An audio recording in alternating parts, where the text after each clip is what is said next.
grand diplomatic chamber aboard the Vexelian mothership gleamed with polished obsidian and pulsing bioluminescent veins that threaded through the ceiling. Ambassador Nyriel Favorin stood perfectly still, her silver skin reflecting the harsh, artificial light as she listened to her father, High Counselor Dravis, announce her fate.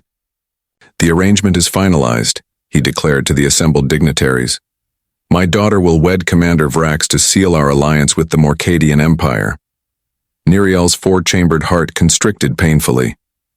Commander Vrax, the infamous Morcadian warlord, was known throughout 7 star systems for his brutality. His species, evolved from apex predators, stood 3 meters tall with ridged exoskeletons and multiple rows of serrated teeth. Worse than his fearsome appearance were the stories of his previous mates, none surviving beyond a standard solar cycle. "Father," she whispered, her voice barely audible, "please reconsider." High Counselor Dravis didn't even glance at her. "The decision is made. The ceremony commences tomorrow." As the council members dispersed, Nyriel remained frozen in place, her silver eyes fixed on the vast viewport where distant stars offered no comfort. The Vexelian-Morcadian alliance would protect her people from the encroaching Hive Collective. But at what cost? A soft clearing of a throat drew her attention. Lieutenant Cairo Ravek, the lone human diplomatic attaché assigned to the Vexelian fleet, stood nearby. Unlike the other embassy staff who averted their eyes from her misfortune, the human's gaze met hers directly. "Ambassador Favorin," he said, his voice low. "I couldn't help overhearing." "Then you know I am condemned," she replied bitterly. Cairo stepped closer, his brown skin glowing warmly under the chamber's ethereal light. "Perhaps not. Humans have a history of finding alternative solutions." "What alternative exists?" "The treaty has been signed in quantum-sealed ink." "The treaty specifies a union, yes," Cairo acknowledged, his hazel eyes carrying a strange intensity. "But it doesn't specify who must participate in that union." Nyriel's bioluminescent markings flickered with confusion. "I don't understand." "Meet me in the tertiary observatory at midnight cycle," he whispered. "Bring nothing but yourself."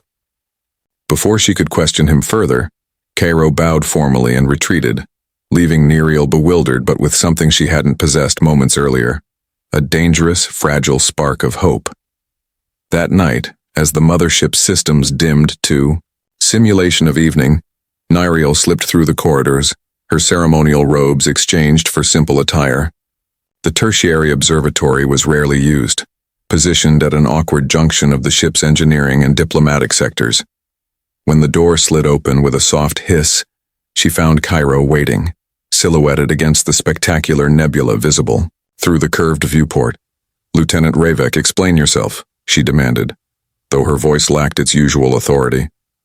"Humans are newcomers to the galactic stage," he said without preamble, "which means we're often underestimated.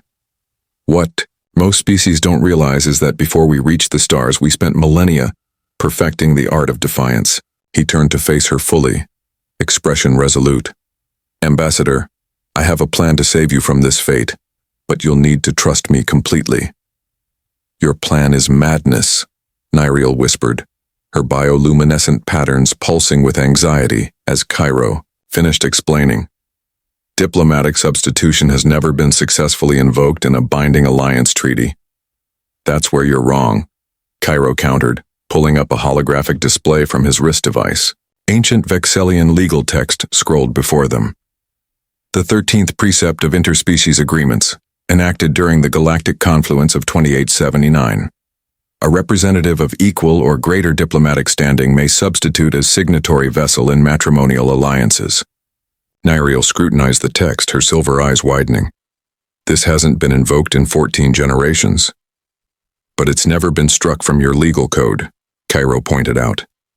"And I've confirmed the Morcadians recognize all foundational Vexelian laws as part of their treaty conditions.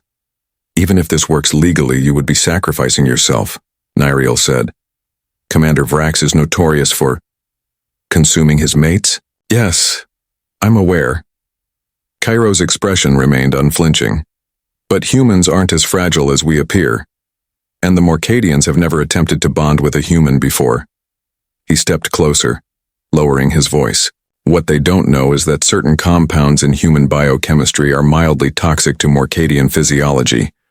Not enough to kill, but enough to make us unappetizing. How could you possibly know that? Cairo's smile was enigmatic. Let's just say the human intelligence network is more extensive than most species realize. We've been preparing contingency plans since our first contact with the Morcadian Empire. Neriel's gaze dropped to the floor, her voice barely audible.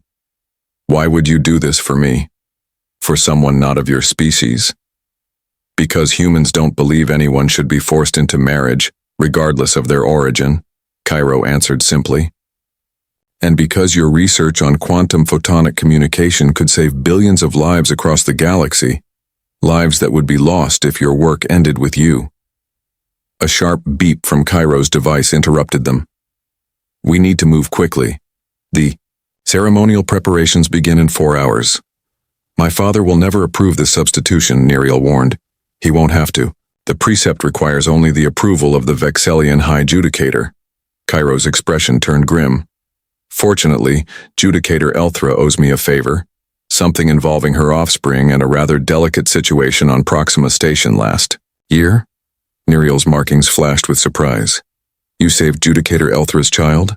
Let's just say I helped them avoid an interstellar incident. Cairo extended his hand, a distinctly human gesture of partnership. Ambassador Favrin, will you accept my offer of substitution? Neriel stared at his outstretched hand, weighing centuries of tradition against her survival. Finally, she reached out, her slender silver fingers meeting his. If we're to attempt this madness, you must call me Neriel, she said. Cairo's smile was warm. Then let's rewrite your fate, Neriel. They slipped from the observatory, moving through the ship's darkened corridors toward the judicial quarters. Neither noticed the small surveillance drone that detached from the ceiling, its optical sensors following their retreat. The ceremonial chamber aboard the Morcadian vessel pulsed with the deep red light favored by its species, casting grotesque shadows across the gathered dignitaries. Commander Vrax stood on the raised platform, his massive form draped in ceremonial armor fashioned from the bones of conquered enemies. 3 rows of serrated teeth gleamed as he surveyed the assembled crowd with predatory anticipation. High Counselor, Dravis entered with his entourage, his expression stern as he approached the Morcadian leader. Commander Vrax, we come to honor the sacred bond between our empires. Vrax's mandibles clicked in what passed for pleasure among his kind. Where is my bride? I grow hungry for the union. A murmur rippled through the gathered officials as the side door opened. Not to reveal Neriel, but Cairo in formal diplomatic attire. The blue and silver of Earth's interstellar coalition emblazoned across his chest. What is this treachery? Vrax snarled, his secondary limbs extending from beneath his armor in threat display. Judicator Elthra stepped forward, her ancient form supported by a hovering gravity platform.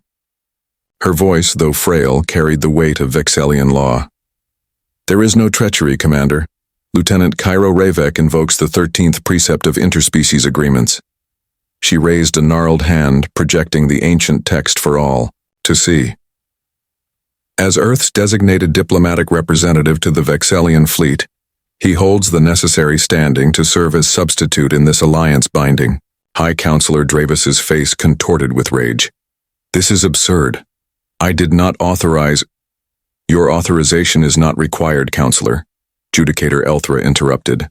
The law requires only my judgment, which I have rendered. The substitution is valid.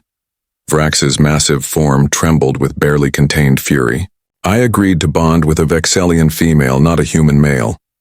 The treaty specifies a diplomatic representative of the Vexellian fleet, Cairo said calmly, stepping forward. I qualify under the statutes of the agreement, unless, of course, you wish to nullify the alliance entirely. The implication hung heavy in the air.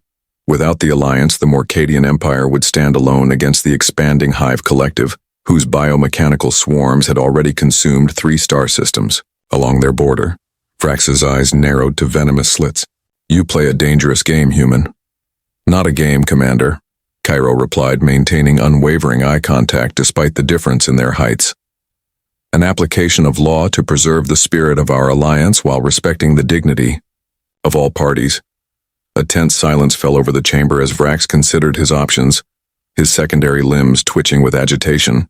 Finally, he barked a harsh laugh that sent several attendees skittering backward. You have courage, human. Perhaps you will provide more entertainment than the Silver One would have. He turned to his advisors. The treaty stands. Prepare the binding ceremony. As preparations resumed, Nyriel approached Cairo, her voice low. He accepted too easily. Vrax is planning something. Of course he is, Cairo murmured. That's counting on it. Nyriel's markings flashed with alarm. What aren't you telling me? Before Cairo could answer, Morcadian attendants surrounded him, separating them as they began the ceremonial preparations. The last glimpse Nyriel had of him was his confident smile, either the expression of a man with a brilliant plan or of one walking willingly to his doom. From the shadows, a figure observed the proceedings with keen interest. Captain Zoalara, Tyvek of the human stealth vessel. Defiance tapped her comm unit. The lieutenant is in position. Begin Phase 2. The bonding ceremony progressed with all the subtlety of a neutron star collapse.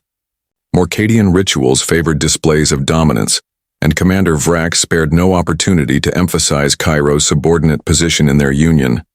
Yet the human maintained perfect composure, following each ritualistic humiliation with unexpected grace.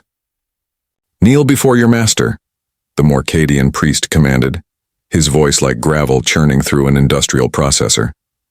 Cairo sank to one knee, but kept his spine straight and his gaze level, a posture that conveyed respect without submission. This subtle defiance wasn't lost on Vrax, whose upper mandibles clicked with irritation. From her position among the Vexelian delegation, Nyriel watched with mounting dread. The final phase of the ceremony approached, the taste of bonding, where Vrax would bite into Cairo's shoulder, injecting a paralytic venom that would facilitate the consummation later in private. As the priest withdrew a ceremonial blade to prepare Cairo for the taste, a commotion erupted at the chamber's entrance. A Morcadian soldier burst in, his exoskeleton bearing the marks of recent combat. Commander, the Hive Collective has breached the Ceteran border. 3 battle cruisers have already fallen. The assembled dignitaries erupted in chaos. The Ceteran system was barely 2 light jumps from their current position. Vrax roared for silence. This changes nothing. The ceremony continues. With respect, Commander, Cairo interjected smoothly, rising to his feet. An immediate military response would be prudent. The bonding can resume after the threat is neutralized. You seek to delay our union, Vrax snarled. On the contrary, Cairo countered. I seek to ensure you have an empire left to return to. The Hive Collective's strategy of targeting ceremonial gatherings is well documented. This chamber could be their next target. Vrax hesitated, his tactical mind wrestling with his pride. Finally, he signaled to his war council. Prepare the fleet for immediate deployment. He turned to Cairo, lowering his massive head until they were eye to eye. Our bonding is merely postponed, human. When I return victorious, you will learn what it means to be mated to a Morcadian commander. As the Morcadians hurried to their battle stations, Nyriel slipped through the crowd to Cairo's side. That was fortuitous timing, she murmured suspiciously. Cairo's expression remained neutral. Very. The Hive doesn't typically attack during ceremonial periods. They consider it inefficient. Perhaps they're evolving their tactics, Cairo suggested, guiding her toward the exit with subtle pressure at her elbow. Once they were alone in a service corridor, Nyriel confronted him. You knew this would happen. Not exactly this, Cairo admitted, but I knew something would interrupt the ceremony. The human fleet has been feeding false intelligence to the Hive for weeks, suggesting the Morcadian defenses would be compromised during this gathering. Nyriel's bioluminescent patterns flared with shock. You manipulated a Hive incursion? Do you realize how many lives you've put at risk? 0, Cairo said firmly. Because there is no hive incursion. The reports are false, generated by our deep cover operatives. By the time Vrax reaches the Ceteran border, he'll find nothing but empty space and a very confused Ceteran defense force. And what happens when he returns, furious at being deceived? Cairo checked his wrist device. We'll be long gone by then. Captain Tyvek should be docking with the auxiliary hangar in approximately 12 minutes. Captain who? My extraction team, Cairo explained. Your extraction team now too, if you're willing to leave this life behind. Niriel stared at him, in disbelief. You planned this entire deception just to free me from the marriage? Not just that, Cairo said. Your research on quantum photonic communication could revolutionize interstellar travel and communication. Under Vrax, it would be weaponized. With us, it could transform the galaxy. Before Niriel could respond, an alarm blared through the ship. A voice over the intercom announced, Security breach in Auxiliary Hangar 3. All personnel report to Key. Containment stations. Cairo's expression hardened. Change of plans. We need to move now. The corridors of the Morcadian vessel transformed into a labyrinth of chaos as emergency protocols engaged. Crimson warning lights bathed the passageways, casting Cairo and Niriel in blood-red hues as they raced against the security lockdown. This way, Cairo urged, pulling Niriel down a maintenance shaft. His wrist device projected a three-dimensional schematic of the ship's infrastructure. There's an emergency evacuation pod 2 levels down that should bypass the main security. Grid. Niriel followed, her silver skin now dulled with stress patterns. Even if we reach an escape pod, the Morcadian defense grid will vaporize us before we clear the ship's gravitational field. That's why we're not aiming for open space, Cairo replied, pausing at a junction to check for patrols. We're heading for docking Cradle 17. Captain Tyvek will be waiting. In the middle of a security lockdown? That's suicide. The Defiance isn't your average transport vessel, Cairo said with a hint of pride. It's equipped with experimental, phase-shift technology based on your quantum photonic theories. The Morcadians can't target what their sensors can't detect. They descended through the maintenance shaft, the sounds of pursuit growing more distant. When they emerged on the lower level, they found themselves in an eerily quiet cargo bay. Something's wrong, Niriel whispered. This area should be crawling with security. Cairo's expression tightened. They're not looking for us here because they already have a welcoming committee in place. As if summoned by his words, a squad of Morcadian elite guards materialized from behind storage containers, their exoskeletons enhanced with stealth plating. Leading them was a figure that made Niriel's heart stutter, Vrax himself. Clever deception, human, the commander growled, his massive form advancing slowly.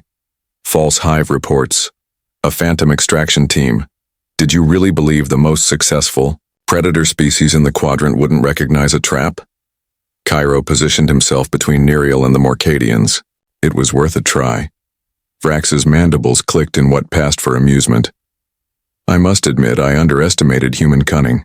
For that alone I'll grant you a warrior's death rather than the slow digestion I had planned. Generous of you, Cairo, replied dryly. His hand slid to his waist, fingers brushing against what appeared to be a standard diplomatic insignia. Niriel recognized the gesture from their earlier conversations about human culture. He was signaling her to be ready.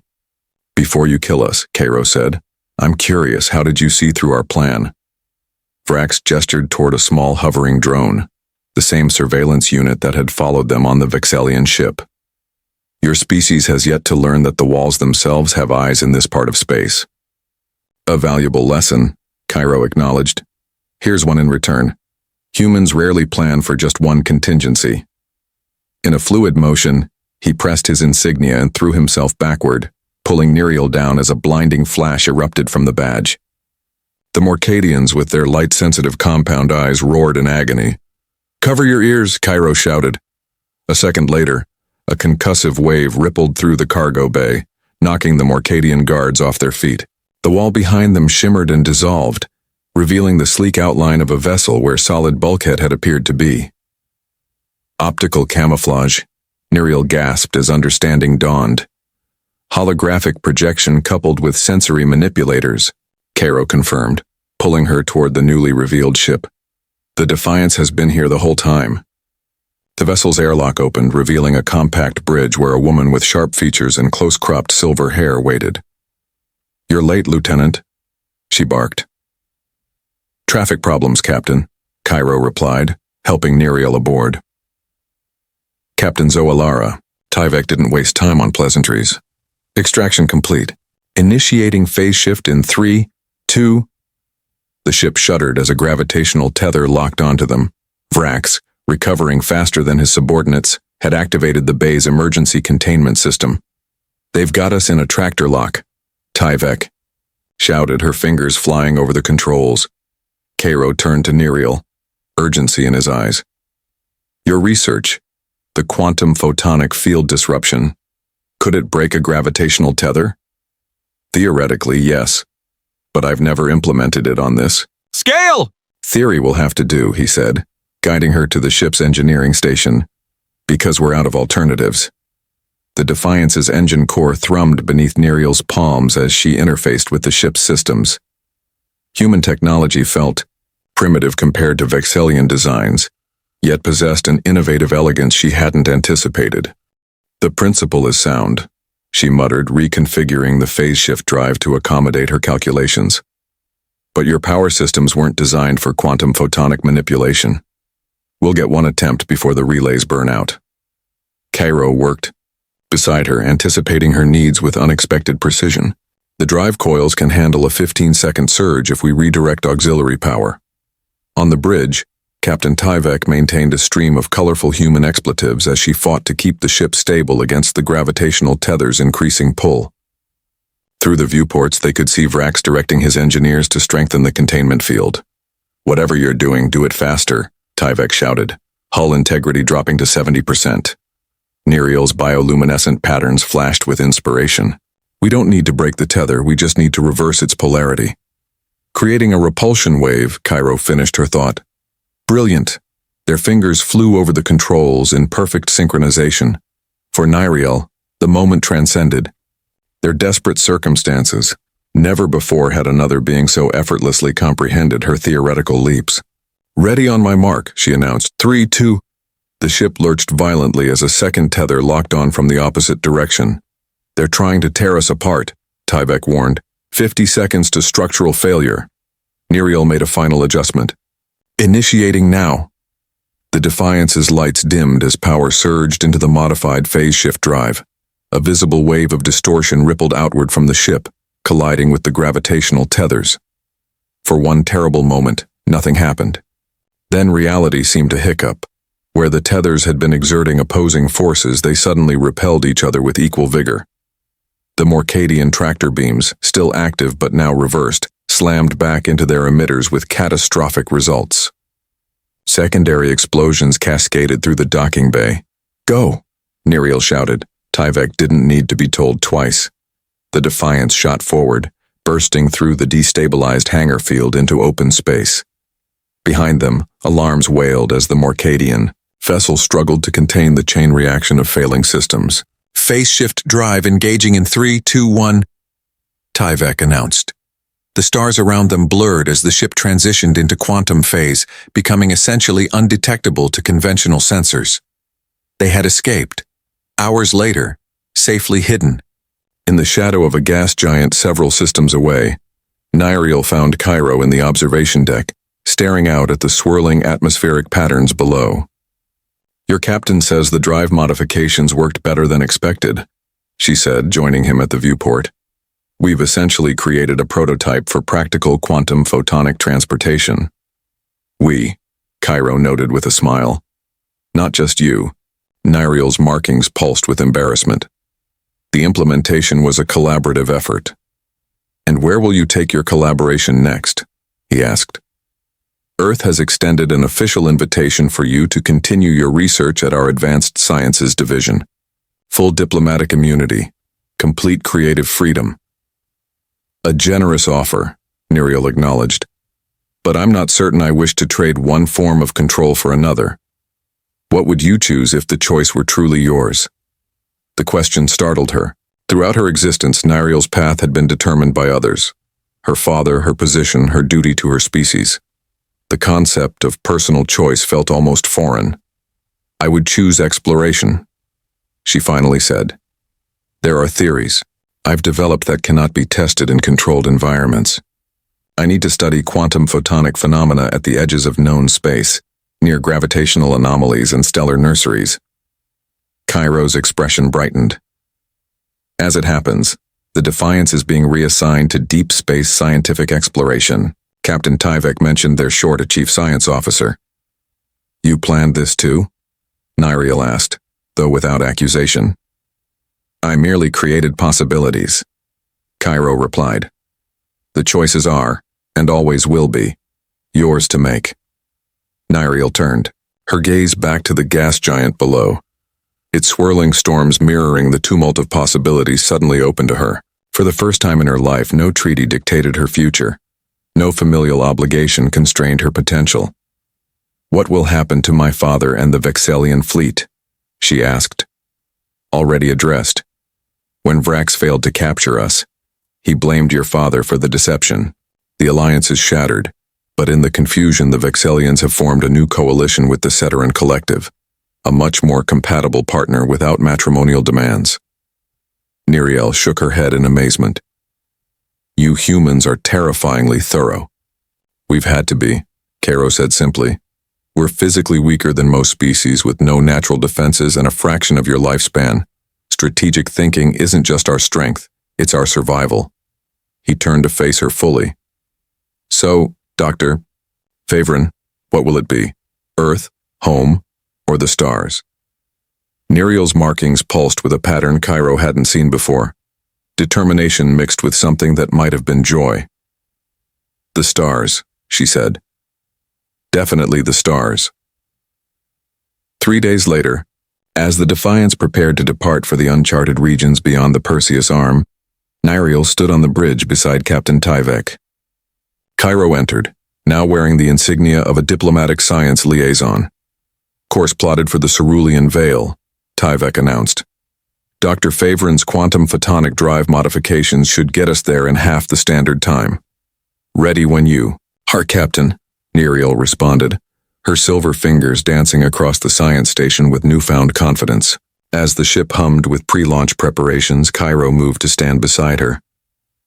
Having second thoughts? He asked quietly. Niriel's gaze met his, her silver eyes reflecting the starfield visible through the main viewport. Not one, she replied. For the first time, I'm not someone's daughter, ambassador, or reluctant bride. I'm simply a scientist pursuing discovery. Freedom suits you, Cairo observed. Yes, she agreed, her markings pulsing with quiet happiness. I believe it does. The Defiance's engines ignited, propelling them toward the unknown. Behind them, the political machinations of empires continued their eternal dance. Ahead lay discovery, danger, and possibility, a future chosen, not imposed. As the ship accelerated into quantum phase, Niriel realized that the human beside her had given her something far more valuable than mere escape. He had shown her that even in a universe of predators and prey, of alliances and betrayals, true freedom came not from running away, but from choosing one's own path forward. And she had chosen the stars.